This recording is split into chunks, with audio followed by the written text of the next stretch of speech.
rabbiin nu gargaare ijaaf ijaan nagaan deebinee wal arguu danda'uu keenyaaf gammachuu guddaa natti dhagahame ibsuu barbaada. Waggaa 4 dura bakka kana dhufnee hojii kana yoo jalqabsiisu Baaleen gumaachinni biyya kanaaf gumaat biyya kana eeguudhaaf aarsaa inni kaffaleef Itoophiyaan waan gahaa ta'e Baaleef laachuu hin dandeenye Itoophiyaa taatee itti fufuu hin dandeessu jedheen ture. Maaliif hojjettan biyya akkas miidhagaa ta'e biyya akkas uummata isaatiin eeggamee dhalootatti ce'uu danda'u tursiisuu danda'uun qofa wanta akkasii hojjetanii kaffaltii miti galata uummataaf galchuun baay'ee murteessaa ture. Kana gochuu dadhabuu keenyaaf akka mootummaa Itoophiyaatti waggoottan 100 darbeef misooma akkasii Baaleetti fiduu dadhabuu keenya irraan kan ga'e mootummaa dandeettii ga'umsa mul'ata ija qabu qabaachuu dhiisuu keenyaan Baalee duwwaa osoo hin taane Itoophiyaan miidhamtee kadhattuu taatee hafteetti. Baalee misoomsuun ummata Itoophiyaa kadhannaa keessaa baasuudha. Ummata Baaleef duwwaa kan hojjetamu miti. Eenya kana gara Baaleen deemaa jedhee nam tokko kaaseennaan Baalee kana hin deddeebitaa, Baalee hin jaallattaa, maaf deemtaa naan jedhe. Akkuma aadaa keenya fakkiidhaan itti hime. Bakka tokkotti naannoo tokkotti tabbi baay'ee sodaatamu jira. Achi keessa bineeyyiin jiru, namni keessa deemee hin beeku jedhameetu yaaddama hin sodaatama. Dargaggoon tokko tabba kana ba'ee waan irra jiru ilaaluun barbaadaa jedhe. Jaarsoliin biyyaatti ba'anii hin yaalinii namni deemee hin beeku bineensi jira hin nyaatamtaa hin dhabamtaa yaadiin jedhaniin hin ta'uu deemee ilaaluun qaba jedheetu galaa qopheeffatee tabba sana ba'uudhaaf hojii jalqaba. Adeemsa jalqabee guyyaa muraasa booddee tabbarra ba'ee waan achirra jiru hubatee ilaalee dinqifatee gadi bu'a.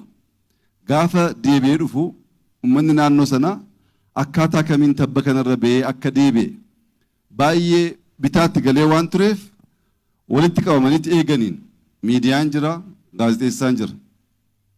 Tabba amma kana dhamaatee guyyaa amma kana deemtee ilaaltee deebitee jirtaa maal buufattee maal irraa argattee maaf deemtee jedhaniin. An tabba kana ba'uu kan hin murteesseef achi ba'ee namichi jalqabaa asirra ba'e anaa jedhee abbaa lafummaa koo mirkaneessuuf miti jedhe. Kaayyoon koo isan turreedha. Garuu gaafa ol ba'u maatiin tokko qotee tabbicha tikfatee abbummaa isaa mirkaneessee jiraachaa jira. Goota ana dura tabba kana ba'ee abbummaadhaan jiraachisaa jiru kan ijaaf ijaan arguun barbaadeedha. Baalee kan dhufneef ummata goota kan ummata si'ataa ummata beekaa ummata goota ta'e madda eenyummaa keenya tiksee kan turse kan ilaaluuf malee abbaa Baalee ta'uuf miti jedhani. Baalee dhufanii ilaaluun eenyummaa ofii duubatti deebi'anii baruudha. Wanti holqa Soof Umar keessatti kaleessa laallee guutummaa Afrikaa keessatti abbaan barbaade halkanii guyyaa baatiidhaan sakattaa oole argachuu hin danda'u. Maaf dhokateedha. Baddaa akkasii kana guutummaa Itoophiyaatti waa deemtan argachuun hin danda'amu. Maaf dhokateedha.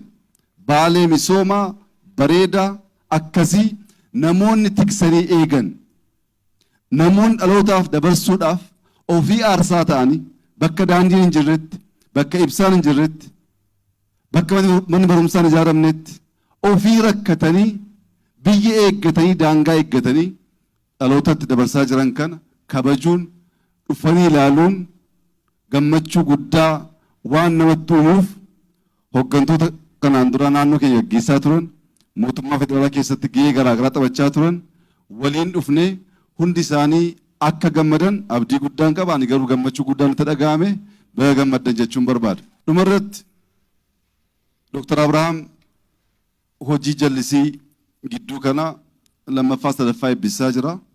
Milkaa'ee jira. Isaa wajjin obbo Shifarraa Jaarsooffaan baay'ee dadhabanii jiru. Namoonni baay'ee hojjetanii jiru. Alamaayyoo Katamaa kontiraaktara ta'ee hojii kana hojjechuuf dhamaatii guddaa keessa darbee jira.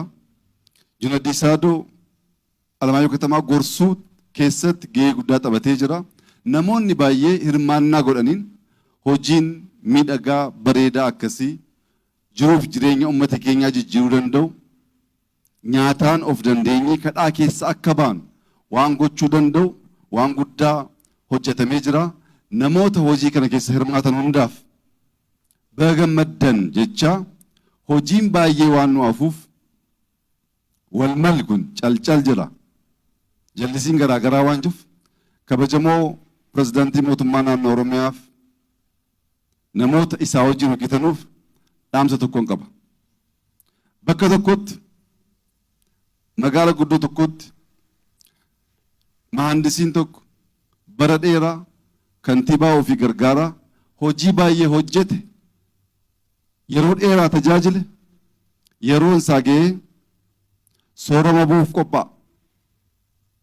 Gaafa soorama bu'uuf qophaa'ee kantiibaa bira deemee yeroo koo fixadheen jiraa soorama bu'uuf hin jedhaa jedhee heeyyama gaafata. Kantiibaan sun ba'uu hin baata. Ba'uu kee dura garuu atattamaan mana tokko ijaariiti sana booddee baata'ee lafatti kenna maallaqatti kenna. Namichi soorama bu'uuf baay'ee ariifatee waan tureef lafa sana irratti mana ijaaramu ariifannaadhaan akka ta'e godheetu mana xiqqaa baay'ee cimaan taane ijaaree kantiibaatti deebi'ee hojii koo fixadheen jira mana ijaareen jira kunoo furtuun kanaa deemuufii jedhaan. Ay kantiibaan bara dheeraa uummata kana waan tajaajilteef bara dheeraa manummaadhaan waan na gargaarteef mana kana ofii keetiif ijaarratte fudhadhu jedhaan.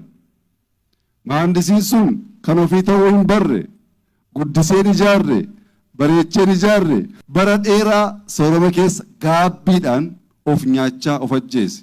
Wanti ijaaramu kun uummataaf miti nuuf ijaarama. Anaafi jedhaa yaadaa hojjechuu qabna malee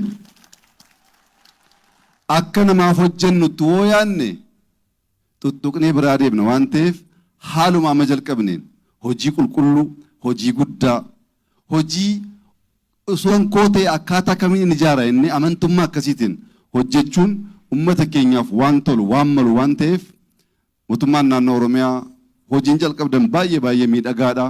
Abbummaadhaan hojjechuu bareechanii hojjechuu waan dhalootatti darbu hojjechuu laphee keessan keessatti qabadhaa hojjedhaa jechuun ergaa akkasii dhaamsuufanii uummanni keenya baga gammaddanii eenyummaa keessan eeggattanii dachii kana ijoollee keenyaaf dabarsuuf amantummaadhaan hojjettanii jirtu. Amma lubbuun keenya jirtutti haqaaf halkanii guyyaa hojjechuudhaan waan isinii malu gochuudhaaf qophaa'uu keenya isin ibsuu barbaada.